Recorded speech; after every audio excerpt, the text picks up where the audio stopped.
আপনারা দেখছেন আরকে নিউজ বাংলা।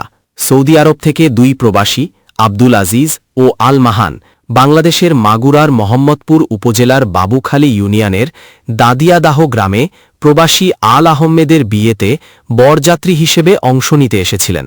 গত সপ্তাহে তারা সৌদি আরব থেকে ঢাকা এবং এরপর হেলিকপ্টারে করে সরাসরি মাগুরায় অবতরণ করেন। এটি ছিল তাদের প্রথমবার দেশের বাইরে কোনো গ্রামে আসা।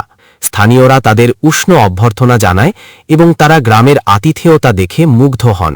বিয়ের আয়োজনে বরপক্ষ হয়ে তারা বাঙালির আতিথেয়তা উপভোগ করেন এবং ঐতিহ্যবাহী বাঙালি বিয়ের নানা খাবারের আয়োজনেও মুগ্ধ হন।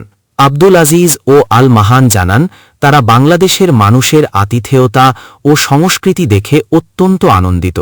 তারা প্রতিশ্রুতি দিয়েছেন যে প্রতি বছর অন্তত একবার এই এলাকায় আসবেন এবং স্থানীয় মসজিদ ও মাদ্রাসার উন্নয়নে অবদান রাখবেন।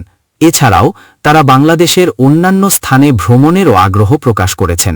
স্থানীয়রা তাদের এই পরিকল্পনা শুনে আনন্দিত হয়েছেন এবং মনে করছেন এই সদিচ্ছা দুই দেশের মানুষের সম্পর্ককে আরও সুদৃঢ় করবে।